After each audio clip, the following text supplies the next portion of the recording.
नमस्कार मेरे प्यारे बच्चों, मैं सुमन कुमार स्वागत करता हूं आपको हमारा यूट्यूब चैनल अभ्यास एजुकेशन में। और आज हम लोग जो डिस्कस करने वाले हैं, आज का टॉपिक है वास्तविक संख्या, जो कि नंबर सिस्टम के अंतर्गत पढ़ेंगे, संख्या पद्धति के अंतर्गत पढ़ेंगे। तो वास्तविक संख्या को जानने से पहले हम लोग बहुत सारा चीज़ को डिस्कस कर चुके हैं, जैसे कि परिमेय संख्या क्या होता है, अपरिमेय संख्या क्या होता है, सम संख्या क्या होता है ना, विषम संख्या क्या होता है, वास्तविक संख्या क्या होता है। तो उसी में से जैसे परिमेय और अपरिमेय को पार करने के बाद वास्तविक संख्या को पढ़ रहे हैं। वास्तविक संख्या जनरली होता क्या है, यदि परिमेय और अपरिमेय संख्या का संग्रह कर लिया जाए तो इसी को वास्तविक संख्या कहते हैं, है ना। तो चलिए हम लोग वास्तविक संख्या स्टार्ट करते हैं।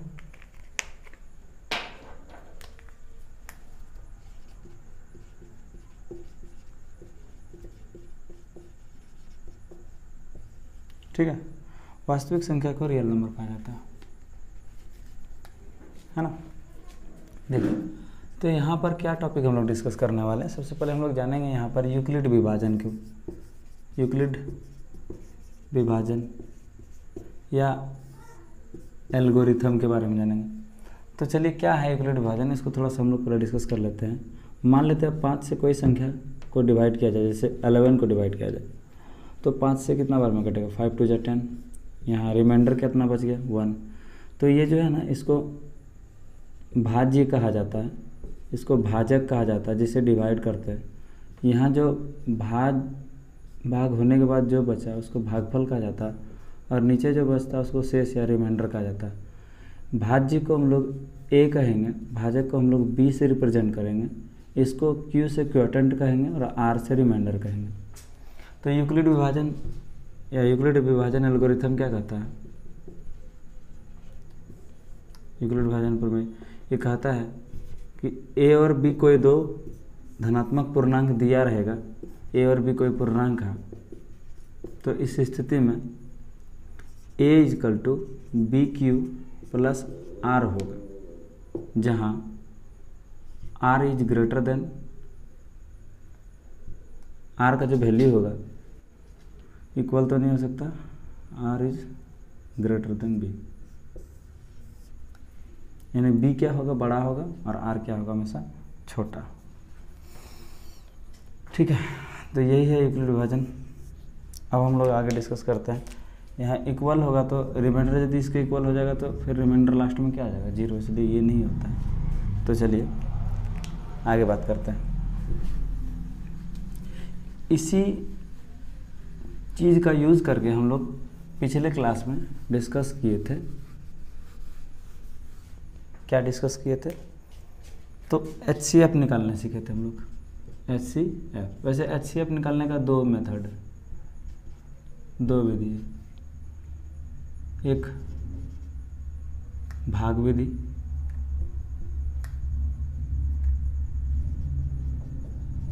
एक भाग विधि होता और एक होता अभाज्य गुणनखंड विधि। ठीक है, तो इसी भाग विधि के अंतर्गत एक आता है यूक्लिड विभाजन प्रमेय का, यूक्लिड विभाजन। भाग विधि में भी हम लोग क्या जानेंगे, यूक्लिड विभाजन से कैसे उसको HCF निकाला जाता है। जनरली अभाज्य गुणनखंड वाला हम लोग एक्सरसाइज 1.2 में डिस्कस करेंगे कि अभाज्य गुणनखंड से किसी का HCF कैसे निकाला जाता है। यानी भाज्य बराबर ए बराबर बी क्यू प्लस आर, का मतलब हो गया, ये हो गया भाज्य बराबर, यहाँ हो गया बी भाजक है, गुना क्यू क्या है, भागफल है, और आर क्या है, तो शेष है। ए बराबर बी क्यू प्लस आर। कोई दिक्कत किसी को? चलिए अब एक्सरसाइज 1.1 का क्वेश्चन नंबर 1 को डिस्कस करते हैं। 1 नंबर क्वेश्चन है, निम्नलिखित संख्याओं का HCF ज्ञात करने के लिए यूक्लिड विभाजन एल्गोरिथम का प्रयोग करिए। 1 नंबर है 135 और 225, 2 to 5, इसका HCF ज्ञात करना है यूक्लिड विभाजन के मेथड से। क्वेश्चन आपको दिख रहा है। तो आप ये जो प्रोसेस है, डिवाइड वाला प्रोसेस कर रहे हैं, हम कॉपी के पीछे कर रहे हैं, ये रफ कर रहे हैं, इसको सामने में लिखने का जरूरत नहीं। जब आप सॉल्व करेंगे तो ये नहीं लिखिएगा, अदरवाइज गलत आपका एग्जामिनर गलत कर देगा। तो 135 को 1 बार में डिवाइड करेंगे 135, 5 में 5 गया 0, 12 में 3 गया तो 9 यहाँ कट हो जाएगा। इसका मतलब यूक्लिड विभाजन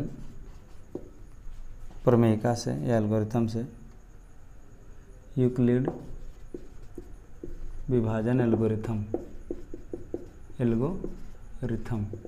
से आप क्या जानते हैं, a equal to B Q plus are. तो हम लिख सकते हैं a, यहाँ वाला a हो जाएगा, ये b होगा, यहाँ पर q होगा और ये r रिमाइंडर शेषफल होगा। तो यानी 2 to 5 is equal to 135 into 1 plus 90। वैसे भी आप 135 से कम 135 और 90 225 होता है। क्लियर है? जब तक रिमाइंडर जीरो नहीं आए तब तक डिवाइड करते जाएंगे। HCF यही तो है, हाईएस्ट कॉमन फैक्टर। ये 90 को डिवाइड करेंगे, 90 से डिवाइड करेंगे, फिर 135 ऊपर वाला जिससे आप भाग दे रहे कटाएंगे तो 90 से एक बार में, 2 बार में तो ज़्यादा हो जाएगा, 90 कम 90 तो कितना उतर जाएगा, यहाँ हो जाएगा 5, यहाँ हो जाएगा 4। अब सेकेंड स्टेप में आप क्या देखते हैं, तो आपको इसी तरह लिखना process wise, as equal to B Q plus are. तो ए के जगह पर क्या है जी 135 इक्वल टू बी क्यू, तो 90 गुना क्यू के जगह पर क्या है 1 प्लस आर। रिमाइंडर के जगह पर कितना है, रिमाइंडर के जगह पर इस बार आपका 45। उम्मीद करते हैं ये बात समझ में आया होगा आपको। अब क्या करेंगे, जब तक रिमाइंडर जीरो ना आए तब तक डिवाइड करते रहना। तो अभी इस बार नीचे आएगा ये वाला यहाँ डिवाइड करेंगे। तो 45 से कितना बार में, 2 बार में 90, वाह आ गया रिमाइंडर मेरा कितना 0। अब फिर तीसरा स्टेप में लिखेंगे, कितना लिखेंगे, ए के जगह पर क्या आ जाएगा 90 equal to 45 into 2 plus remainder क्या हो गया 0। तो जब रिमाइंडर 0 आ जाए तो यहाँ जो आप देख रहे हैं ना ये वाला टर्म, इसी को हम लोग क्या कहते हैं HCF, highest common factor. HCF बराबर हो जाएगा 45, दैट इज आवर आंसर। 2 उसी का क्वेश्चन नंबर 2 भी बता देते हैं। सोच रहे हैं आपको कहीं जाना ना पड़े, खोजना ना पड़े, इसलिए चलिए देखिए। जब आप 195 से 38220 को डिवाइड करेंगे तो 195 बार में आपको डिवाइड करना पड़ेगा, तो आपका ये आएगा और शेषफल क्या हो गया 0 0। तो हम जानते हैं, लिखेंगे, जानते हैं विभाजन एल्गोरिथम से या यूक्लिड विभाजन एल्गोरिथम से क्या जानते हैं जी, A equal to B Q plus R, है ना। तो अब आप यहाँ से बोलेंगे सर ए तो इसको मानते हैं, यहाँ बी होता है, ये क्यू होता है और यहाँ पर आर होता है, यानी 38220 इक्वल टू 196 इंटू 195 और शेषफल क्या हो गया 0। तो एक ही बार में शेषफल 0 हो गया, इसलिए इसका HCF जो हो जाएगा वो हमारा हो जाएगा 196। ठीक है, HCF इक्वल टू, क्योंकि बोले थे इधर वाला जो होगा वही HCF होगा 196, that is your answer. Clear है? चलिए उम्मीद करते हैं ये वाला बात समझ में आया हमें। ठीक है, अब हम तीसरा क्वेश्चन लिख देते हैं, क्वेश्चन नंबर 3। क्वेश्चन नंबर 3 है 867 और 255 255। चलो यार इसको डिवाइड करते हैं। 255 गुना 255 गुना 3 प्लस शेषफल कितना है 102। ये पहला स्टेप हो गया। सेकंड स्टेप में आप क्या करिएगा, 255 बराबर लिखना होगा, 255 ये बराबर b और ये हो जाएगा q, यानी कि 102 गुना 2 प्लस रिमाइंडर कितना हो जाएगा 51। तीसरा स्टेप में क्या लिखेगा, ये वाला a बनेगा, ये b बनेगा, यहाँ q बनेगा, ये r बनेगा, यानी 102 बराबर लिखना होगा 51 इंटू 2 प्लस 0। अब आप देखो रिमाइंडर आ गया 0, तब HCF इधर वाला होता है, यानी यहाँ पर आपका HCF जो हो गया वो हो गया 51, दैट इज आंसर। उम्मीद करते हैं बात समझ में आ गया होगा। अब देखिए क्वेश्चन नंबर 2 है यहाँ क्वेश्चन नंबर 2 बोला जा रहा है, दर्शाइए कि कोई धनात्मक विषम पूर्णांक 6q + 1, 6q + 3 और 6q + 5 के रूप में होता है। कोई भी धनात्मक पूर्णांक बोल रहा है, तो मान लेते हैं कोई भी 2 धनात्मक पूर्णांक है, एक मान लेते हैं a है और a b, दो ही धनात्मक पूर्णांक है।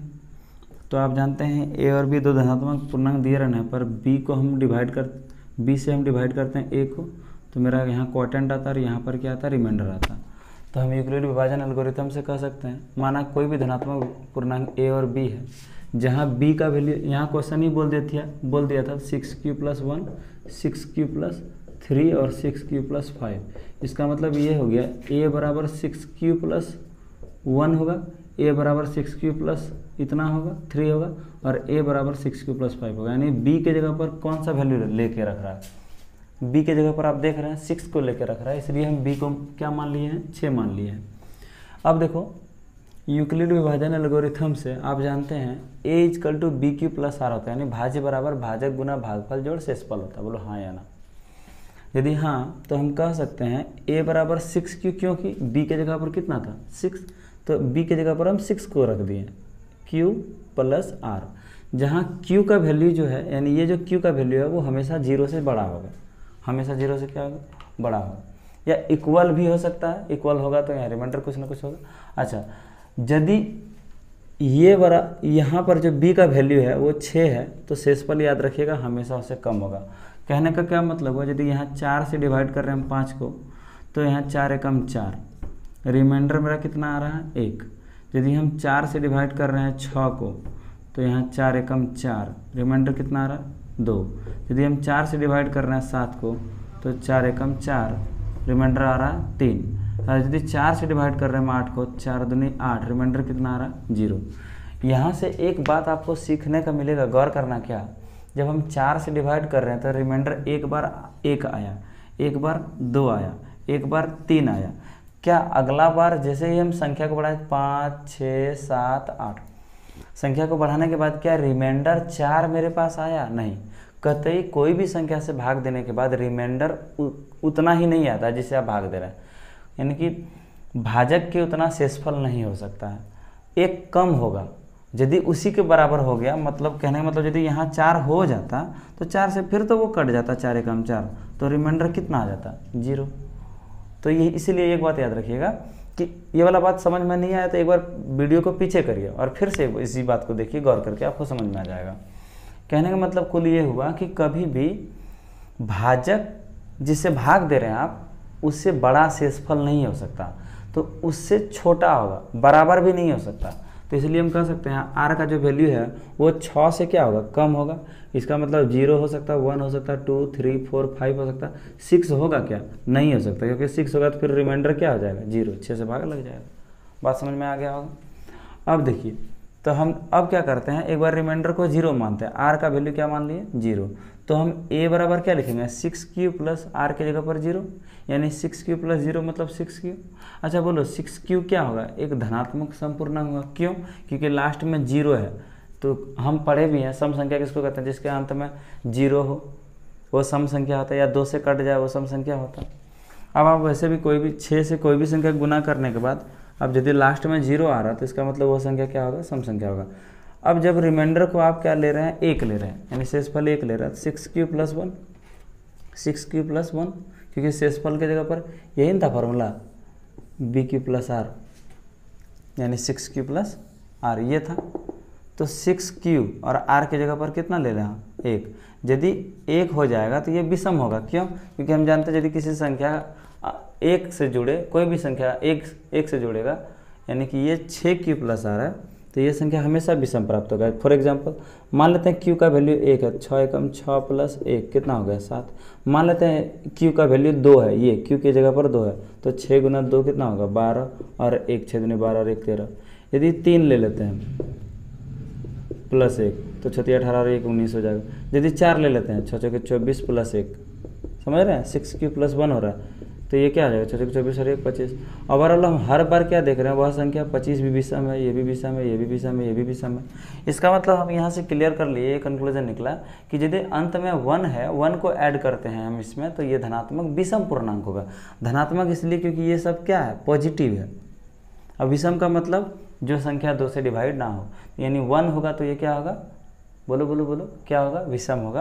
और 2 होगा अंत में तो ये क्या होगा, सम। क्योंकि आप देख लो इस संख्या के लास्ट में 2 से जो 2 ऐड कर दो सब में, तो 6 एकम 6 और 2 कितना हो जाएगा 8, 6 दूनी 12 और 2 कितना होगा 14, 6 18 और 2 कितना होगा 18 और 3 18 6 18 और 2 कितना हो जाएगा 20, 6 6 24 और 2 कितना हो जाएगा 26। तो 8 14 24 26 ये सारा संख्या क्या है सम संख्या है। इसलिए हम यहाँ से ये बात को क्लियर कर लिए कि यदि 1 होगा तो वह संख्या क्या होगा विषम पूर्णांक होगा। अब जब r का वैल्यू 2 ले लिए तो a बराबर 6q प्लस r था, a बराबर 6q प्लस r था, तो r की जगह पर क्या हो गया 2, यानी धनात्मक 2 है तो कैसा होगा सम पूर्णांक। उसी तरह r का वैल्यू 3 लिए, यहाँ 3 हुआ तो ये धनात्मक कैसा होगा विषम पूर्णांक। इस बार r का वैल्यू 4 लिए तो 4 होगा तो ये कैसा होगा सम पूर्णांक। इस बार 5 लिए तो 5 क्या होगा विषम पूर्णांक। तो सम और विषम कैसे आया आपको बात समझ में आ गया होगा। तो हम कह सकते हैं यानी कि विषम पूर्णांक जो है वो क्या है 6q प्लस 1 है, फिर क्या है विषम पूर्णांक 6q प्लस 3 है, और अगला विषम पूर्णांक क्या था 6q प्लस 5। ये सारा देख लो आप विषम है, देख लो विषम है कि नहीं। तो हम कह सकते हैं धनात्मक विषम पूर्णांक 6q plus 1 6q plus 3 6q plus 5 के रूप में होता है। ये हमारा हो गया प्रूफ। कोई दिक्कत? यदि आपको कोई प्रॉब्लम है तो एक बार वीडियो को पीछे ले जाइए और फिर से एक बार देख लीजिए, बारीकी से समझाएं। हम कोशिश किए आपको बेहतर ढंग से समझाने का और आपको ये बातें समझ में आई हो। आइए हम अगला क्वेश्चन को डिस्कस करते हैं। 3 जो है ये कह रहा है किसी पैरेड में 616 सदस्यों वाली एक सेना की टुकड़ी को 32 सदस्यों वाले आर्मी बैंड के पीछे मार्च करना है। दोनों समूहों को समान संख्या वाले स्तंभों में मार्च करना। अच्छा ठीक है, मतलब स्तंभ यानी कि जो लाइन है वो लाइन भी सेम होना चाहिए और हर लाइन में 32 जो है सैनिक होना चाहिए। ठीक है, उन स्तंभों की अधिकतम संख्या क्या है जिसमें वे मार्च कर सकते हैं। यानी टोटल 616 सैनिक है और 32 करके मार्च करना। 32 करके जो एक लाइन में 32 सेना है और उसको पैरेड करना। 32 से हम कटाते हैं तो 32 से कितना बार में कटेगा 18 बार में कम हो जाएगा 30 19 बार में कटाते हैं तो 32 गुना 19 करेंगे 19 दूनी 38 और 19 तिया 57 तो हो जाएगा यहाँ पर 8 7 और 3 10 5 और 1 6 608 हो जाएगा। कितना बच गया 8 से डिवाइड करेंगे 32 को 4 बार में कट जाएगा 32 जीरो से स्पॉल। यानी कि 616 सेना को जब हम करेंगे तो 616 सेना को जब हम बांटेंगे तो उसका टुकड़ी जो करेंगे वो हमको क्या करना पड़ेगा।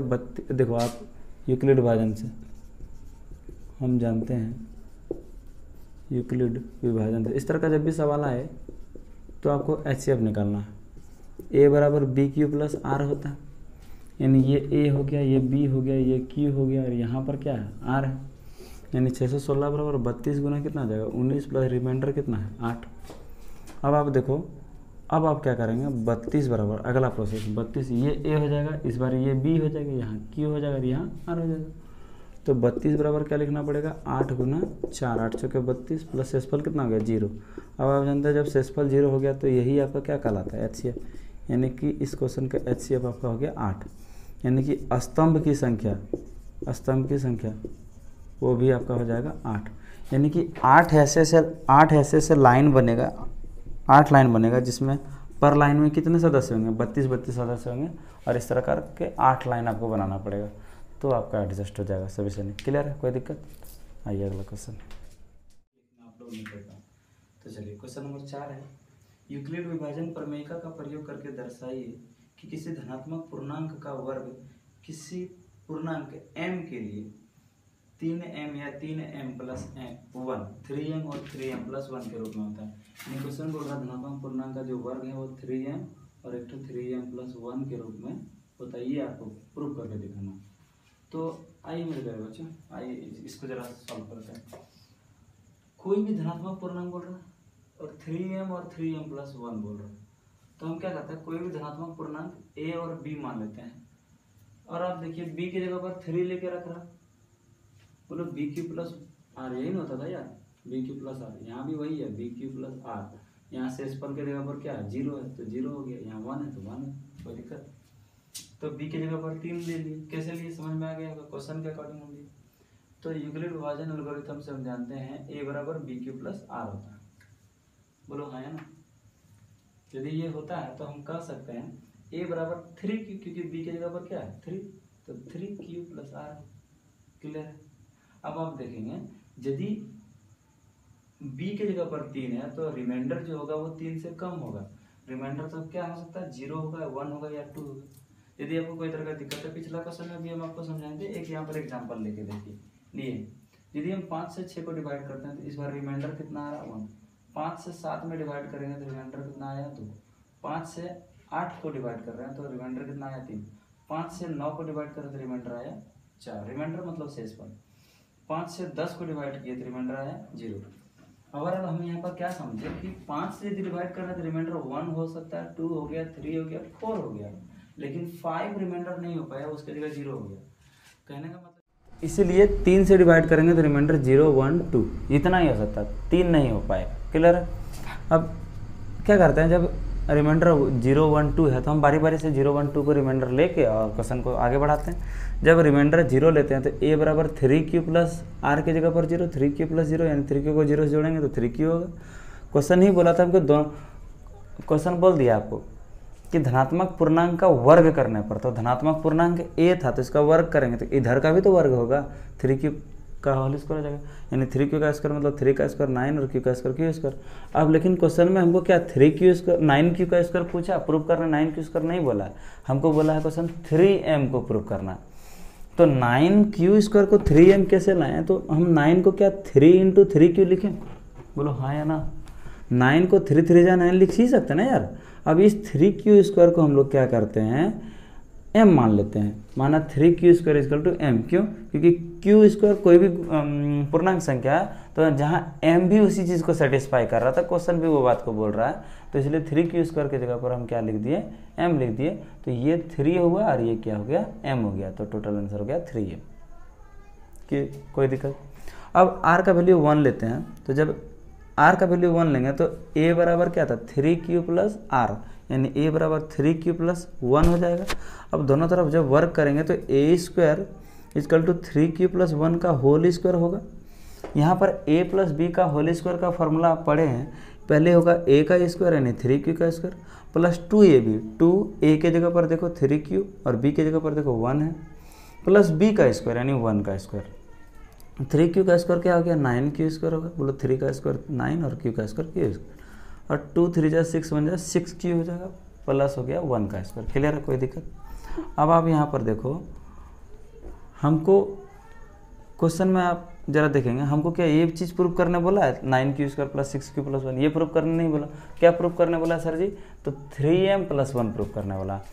तो क्यों ना हम यहाँ से 3 निकाल लें, जब 1 हमारे पास दिख रहा है कि 1 लास्ट में एंड में है तो 1 को साइड रख दिए, और ये दोनों टर्म से क्या किया 9q स्क्वायर और 6q से 3 कॉमन ले रहे हैं, तो 3 3 जा 9 हो जाएगा और 3 से 2 बार में 6 हो जाएगा, है कि नहीं, 3 2 जा 6, तो ये हो गया। अब बोलो ये 3 भी आ गया 1 भी आ गया, इसका मतलब ये जो चीज़ है वो क्या चीज़ होगा m होगा, तब तो 3m प्लस 1 होगा। देखो यहाँ पर लिख दिए 3q square plus 2q, 3q square plus 2q को क्या मान लिए हैं m मान लिए, माना है, मान सकते कोई दिक्कत नहीं। तो इसलिए ये चीज़ हो गया फाइनली मेरे पास 3m प्लस 1, किसी को ये प्रॉब्लम नहीं होना चाहिए। अतः हम कह सकते हैं वर्ग करने के बाद जो संख्या हुआ, यहाँ पर एक बार वर्ग किया, दूसरा यहाँ पर वर्ग किए, वर्ग करने के बाद जो संख्या मिला वो 3m मिल गया, दूसरा क्या मिल गया 3m प्लस 1। अब आप देखो क्या और चीज़ पूछा है, नहीं पूछा, आगे नहीं पूछा, तो इसलिए रिमाइंडर 2 को लेके हम आगे नहीं बढ़ रहे हैं, कोई दिक्कत।